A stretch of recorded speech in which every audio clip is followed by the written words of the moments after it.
নদিয়ার শান্তিপুরে এক মহিলার চুল কেটে টাক করবার অভিযোগ নিয়ে ব্যাপক চাঞ্চল্য সৃষ্টি হয়। ওই মহিলার বক্তব্য অনুযায়ী তাকে 4 জন দুষ্কৃতী মুখে গামছা বেঁধে সকালবেলায় বাড়ির সামনে থেকে তুলে নিয়ে গিয়ে অজ্ঞান করে তার চুল কেটে নেয়। জ্ঞান ফেরার পর সে দেখে আরও 4 জন মহিলা ন্যাড়া অবস্থায় রয়েছে। তার পাশে যদিও তাকে ঘন্টা 3 বাদে ছেড়ে দেওয়া হয় বাড়ির পাশে এক জায়গায়।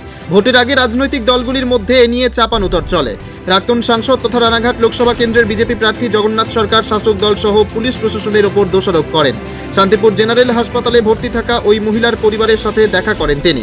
যদিও 12 ঘন্টার মধ্যেই রহস্যের উন্মোচন করেছে শান্তিপুর থানার পুলিশ। পুলিশ তদন্তে জানা গিয়েছে মেয়েটির অভিযোগ মিথ্যা। মেয়েটির নিজেই ক্ষৌরকারের দোকানে গিয়ে স্বেচ্ছায় চুল কেটে রটিয়ে দেয়, তাকে অপহরণ করে চুল কেটে নেওয়া হয়েছে। যদিও এ বিষয়ে তাকে দিয়ে রটানো হয়েছে কিনা সে বিষয়ে খতিয়ে দেখছে শান্তিপুর থানার পুলিশ।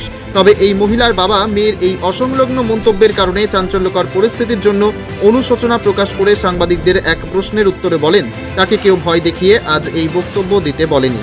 বিষয়টি আরও স্পষ্ট হয় ক্ষৌরকারের বক্তব্যে। শুধু তাই নয়, প্রকাশ্য দিবালোকে গতকাল সকাল 10টা নাগাদ শান্তিপুর নতুনহাট অঞ্চলে ওই দোকানে মহিলাকে চুল কাটাতে দেখে অনেক প্রত্যক্ষদর্শী। চুল কাটার পারিশ্রমিক হিসেবে 50 টাকা পারিশ্রমিক দেওয়ার কথা মিলে যায় দুতরফেই। তবে শাসক দলের পক্ষ থেকে ওই 17 নম্বর ওয়ার্ড কাউন্সিলর এবং তৃণমূল যুব কংগ্রেস সভাপতি দীপঙ্কর সাহা এ প্রসঙ্গে সাংসদ জগন্নাথ সরকারকে নিম্ন রুচির জঘন্য রাজনৈতিক ব্যক্তি বলে আখ্যায়িত করেন। তিনি বলেন, একজন সংসদের উচিত বিষয়টি খতিয়ে দেখে তারপরেই মতামত দেওয়া উচিত ছিল। একজন জনপ্রতিনিধি কাণ্ড জ্ঞানহীনভাবে শুধুমাত্র রাজনীতি করবার জন্যই যে কোনো বিষয়ের মধ্যে মাথা ঢুকিয়ে বিষয়টি নিয়ে রাজনীতি করা শুরু করেন। Only 50 meters from Palpara railway station and 1.5 kilometer from National Highway, Palishuri Supermarket Complex, the largest market complex in Noida district. 1, 2, 3, 4 BHK flats starting from 11.99 lakhs. Instant bank loan. Book now. তাদের অঙ্গ প্রত্যঙ্গ বিক্রি করার একটা বড় চক্র শান্তিপুরে সক্রিয় এবং প্রশাসন সেক্ষেত্রে নির্বিকার এবং এই ঘটনা ধামাচাপা দেওয়ার একটা অপচেষ্টা হচ্ছে। কারণ আমরা শুনেই শান্তিপুর হসপিটালে চলে আসি, তার কাছে ঘটনা যেটা শুনলাম, মেয়েটির বাড়ি তিলিপাড়া শান্তিপুরে। তিনি যখন কাজে যাচ্ছিলেন 6টার সময় তাকে মুখে গামছা চাপা দিয়ে হাতে কোনো লোশন বা অজ্ঞান জাতীয় কোনো কিছু লাগিয়ে দেওয়ার পর অজ্ঞান হয়ে যান। তারপর তাকে নিয়ে যাওয়া হয়, তার মাথা ন্যাড়া করা হয়। ন্যাড়া করে দেখা যায় টোটোর মধ্যে যখন তোলা হয়েছে আরও 2টি ওই রকমই ন্যাড়া করা মেয়ে রয়েছে, 4 জন ছেলে। আর সেই টোটোটা কাপড়ের পর্দা দিয়ে লাগানো বাইরে থেকে যাতে কেউ না দেখতে পারে, এই অবস্থা চলছে। তাকে 9টার সময় ছেড়ে দেওয়া হয়। হতে পারে তাকে কোনো দেহ ব্যবসায় নামানোর জন্য মাথা টাক করে দিয়ে তার হয়তো তার সৌন্দর্য তাদের পছন্দ না হয় তো ছেড়ে দিতে পারে, বয়স্ক হতে পারে, সেই কারণে তাকে ছেড়ে দিয়েছে, অর্থাৎ প্রফিটেবল নয় বলে।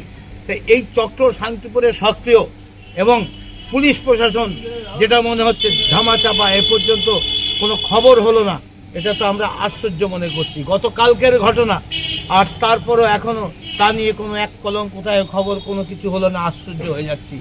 সামনে ভোট বলে বড় বালাই প্রশাসন আজকে যে ঘটনাগুলো করছে, নাকি সন্দেশখালির মতো ঘটনা এখানে ঘটানোর একটা চক্র তৈরি হয়েছে। মেয়েটার সঙ্গে কি কথা বলেছেন? আমরা কথা বলেছি, তাকে ফিজিক্যাল অ্যাসল্ট করা হয়নি, কিন্তু তার মাথা টাক করে ছেড়ে দেওয়া হয়। এমন ভয় দেখানো হয়ে গেছে, থানায় যাওয়ার পরও তাকে বাড়ি চাপিয়ে দেয়। আজকে হসপিটালে এসে ভর্তি এবং তাকে ছুটি দেওয়া হয়েছে এবং তাকে প্রশাসনিক ভয় দেখিয়ে তাকে ছেড়েছে এবং সে পর্যন্ত মুখ পর্যন্ত খোলেনি। যাই হোক, এখন কিছুটা বললেও আসল সত্য তার উপর শারীরিক নির্যাতন হয়েছে কিনা ভয় তো নাও বলতে পারে।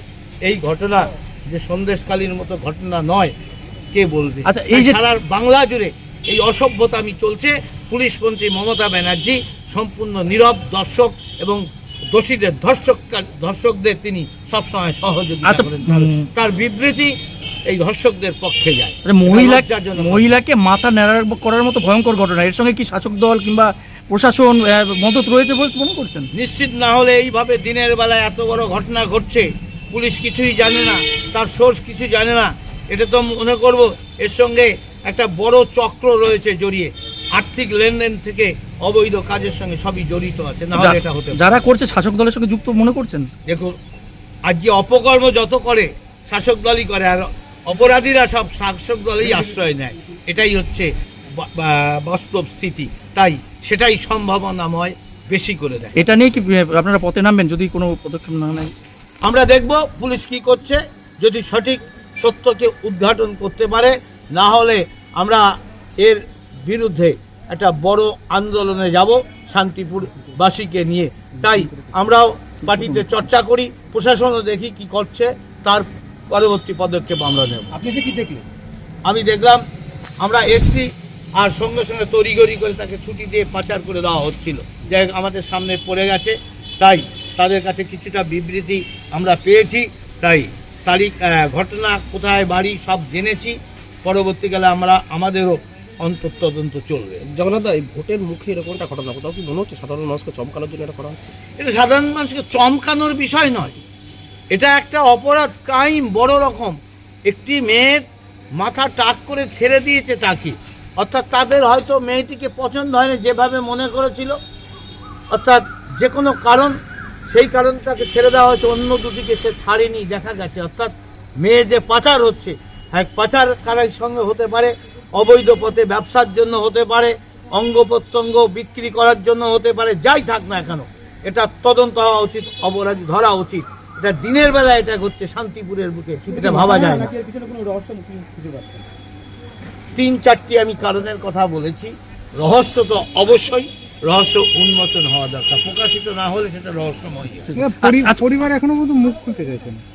পরিবার যেটুকু খুলেছে আমরা পেয়েছি, আপনারা জেনেছেন কিনা জানি না, যেটুকু ক্রাইম হয়েছে, একটা মেয়ের চুল কেটে ন্যাড়া করে দেওয়া, আরও 2টি মেয়ে তাকে দেখেছে, বলছে সেখানে 4 জন যুবক একটা টোটো দিয়ে ঘেরা এবং কাপড় দিয়ে পর্দা দিয়ে টোটোটা ঘেরা, এত বড় ঘটনা, তারপর আর মুখ খোলার বাকি রইল। নদিয়ার সবথেকে বড় English medium school JRS public school প্রায় 35 বিঘা জমির ওপর গড়ে উঠেছে বিশাল ক্যাম্পাস। নার্সারি থেকে শুরু করে উচ্চ মাধ্যমিক, ITI college, law college, BEd college, ভর্তি চলছে। JRS public. আপনি কোথায় ইনভেস্ট করবেন, কেন করবেন বুঝতে পারছেন না তো? সঠিক গাইডলাইন পেতে আজই আসুন নদিয়ার চাকদাতে নিবেদিতা প্রাইভেট লিমিটেডে। Nivedita private limited, marketing and distribution service. Balcony বা সিঁড়ির রেলিং, মডিউলার কিচেন বা ড্রয়িং রুম, এক কথায় আপনার স্বপ্নের বাড়িকে করে তুলুন আরো সুন্দর। Chakdah ply centre, gorgeous look বা কোয়ালিটি সবে 3 number 1 Chakdah ply centre. Chakdah ply centre, KBM, Chakdah, Nadia. হোমওয়ার্কটা করেছো? হ্যাঁ স্যার। এ বাবা, ভুল করেছো কেন? চোখে কেমন ঝাপসা দেখছি, লিখতে আর পড়তে খুব সমস্যা হচ্ছে। চাকদার মডার্ন অপটিক্স থেকে ভালো চোখের ডাক্তার দেখিয়ে নাও। প্রতিদিন প্রকৃত চোখের ডাক্তার ও দৃষ্টি বিশেষজ্ঞ মডার্ন অপটিক্স, চাকদহে। নদিয়া জেলার সবথেকে বড় বিল্ডার্স চাকদার মা মনসা বিল্ডার্স, রড ও সিমেন্টের পাইকারি ও খুচরো বিক্রেতা। মা মনসা বিল্ডার্স, পদ্মবিলা, চাকদা, নদিয়া। রড কেনাকাটায় থাকছে ডিসকাউন্ট অফার। মা Manasa builders. Samsung, Jio, Realme, নদিয়ার একমাত্র অথরাইজড ডিস্ট্রিবিউটর ঘোষ কমিউনিকেশন, থানার মোড়, চাকদা, নদিয়া। আপনি যখন হুবহু বলেছিলেন মেয়েকে অপহরণ করা হয়েছে, 4 জন গামছা বেঁধে তার হাতে আঠা দেওয়া হয়েছিল, সে ক্ষণিকের জন্য যখন জ্ঞান ফিরেছে তখন দেখেছে যে আরও 4 জন মহিলা ন্যাড়া মাথায় অবস্থায় রয়েছে। তো আজকে এখন কি হলো?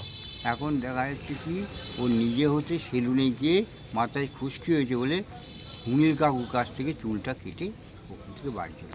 মেয়ের কি কোনো মাথার ডিস্টার্ব বা অসংলগ্ন কথাবার্তা বলে? এসব কিন্তু কিছু আমি বুঝতে পারিনি কোনো সময়। তাহলে এতগুলো মিথ্যে কথা বলার পিছনে কি কারণ?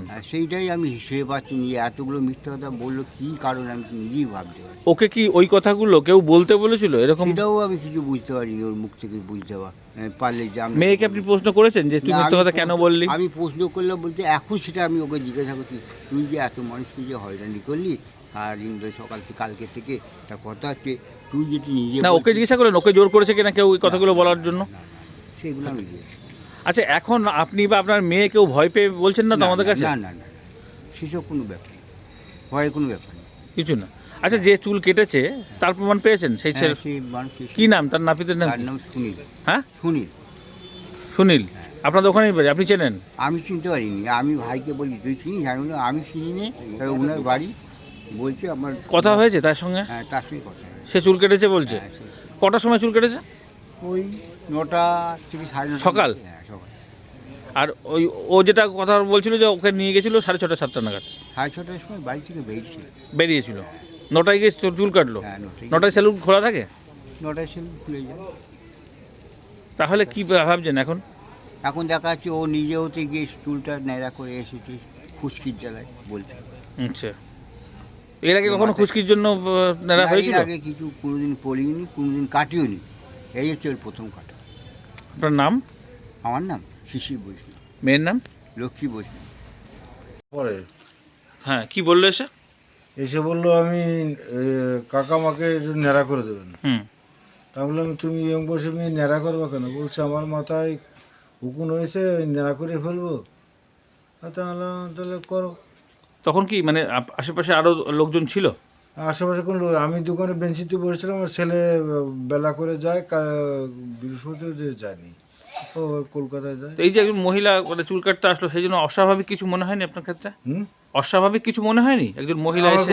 আমার ওই এটাই মনে হলো যে তুমি তোমার মাথায় এত সুন্দর চুল, তুমি কেন ন্যাড়া করবো কেন? বলছে আমার মাথায় উকুন হয়েছে, ন্যাড়া করে বলবো, আমাকে ন্যাড়া করে দেন। আবার বললো কাকা আপনি কত নেবেন? আলো 50 টাকা দিতে হবে। এই 50 টাকা কি দিয়েছিল নাকি 100 টাকার নোট কি 200 টাকার নোট? 100 টাকা নোট দিয়েছিল। আচ্ছা, পরে আবার একটা 100 টাকা নোট দিয়েছে। সেটা কি ভাঙাতে? হ্যাঁ, বলছে কাকা এই টাকাটা আমাকে খুঁজে করে দিলাম। আমি হবে না, তুমি 100 টাকা দিলে আমি তোমাকে 50 টাকা ফেরত দিলাম, আর তোমার এই টাকাটা তুমি ঠিক করে সাবধান করে নিয়ে যাও, বাজারে যাবা কি বাজার করবো, ওখানে দোকানদাররা খুঁজে করে। কি মনে হলো ওর কি একটু মাথার সমস্যা বা কিছু আছে, অসংলগ্ন কিছু কথা? দেখে মনে হলো, আমি বাড়িতে এসে আমার বাড়ির লোককে বললাম, একটা মেয়ের মাথা রাখলাম, মনে হলো ভালো, মনে হচ্ছে এক নম্বর বললো। তো মেয়েরা সচরাচর আপনার দোকানে চুল কাটতে আসে বা নেড়া করতে আসে? ওই বয়সের কথা বলছি। ওই বয়সের মেয়েরা আসে না, ইয়ং বয়সের মেয়েরা আসে, ওই একটু আগা ছাটে, আমার ছেলের কাছে করে, আমার কাছে করে। তো সেক্ষেত্রে একটু সন্দেহ হয়েছিল না যে না, এই মেয়েটাকে দিয়ে একটু আমার তখন একটু মনে দ্বিধাবোধ হয়েছিল যে একটু এক নম্বর মনে হচ্ছিল, তাছাড়া অন্য কোনো সন্দেহ হয়নি। আচ্ছা, এই যে ধরুন ও একটা বাজে বার্তা দিল যে এরকম ওকে কিডন্যাপ করে নিয়ে গেছে, অপহরণ করে নিয়ে গেছে, সেখানে ওইসব আমার কোনো মনে, আমার একটাই সন্দেহ ছিল যে মেয়েটা একটু এক নম্বর। না, সেটা ঠিক আছে, ও যেটা বললো তার ফলে আজকে ধরুন এই সমস্ত সবাই জানলো যে ওকে নাকি অপহরণ করে নিয়ে যাওয়া হয়েছে, আরও 4টে মেয়ে ছিল ওখানে। ওসব কোনো আমার দোকানে ও একা এসছে, ও একা কাজ করছে, পয়সা দিয়ে চলে গেছে, আমার এখানে কোনো সিন নেই। আচ্ছা, আপনার নাম? আমার নাম সবাই আমাকে, আমার সুনীলবাবু, সুনীল শীল, কিন্তু নতুন আমাকে সবাই সুনীলবাবু বলে ডাকে।